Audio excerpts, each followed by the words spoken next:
Le gouvernement soudanais est mis en difficulté par un mouvement de protestation mené depuis le 19 décembre dans le but de reproduire au Soudan le printemps arabe, selon Omar el-Béchir. En visite dimanche en Égypte, il a accusé les médias de donner aux manifestations populaires plus d'ampleur qu'elles en ont.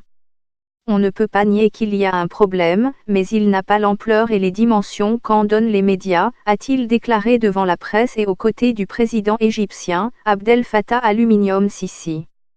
En 2011, de nombreux pays arabes avaient été secoués par des mouvements de protestation, qui ont notamment provoqué la chute des présidents Zine El Abidine Ben Ali en Tunisie, Hosni Moubarak en Égypte et Mouammar Kadhafi en Libye.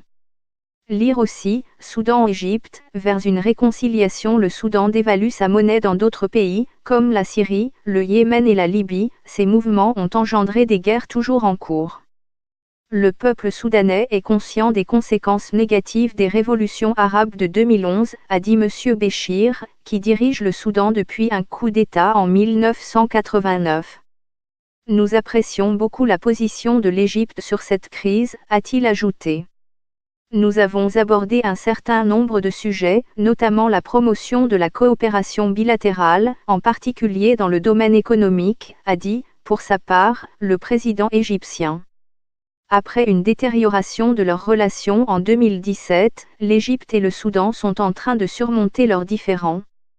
Le Soudan a notamment levé en octobre l'interdiction d'importer des produits d'Égypte, imposée pendant 17 mois. Lire aussi, El-Béchir dénonce l'embargo injuste contre le Soudan. El-Béchir libère les prisonniers politiques minés par une crise économique et des pénuries. Le Soudan est secoué par des manifestations quasi quotidiennes déclenchées le 19 décembre par la décision du gouvernement de tripler le prix du pain. Selon un bilan officiel, 30 personnes ont trouvé la mort lors de ces manifestations.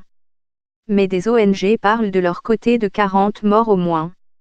De nouveaux rassemblements ont eu lieu dimanche dans plusieurs quartiers de Khartoum et d'Omdurman, la ville voisine, pour appeler au départ de M. Béchir, âgé de 75 ans.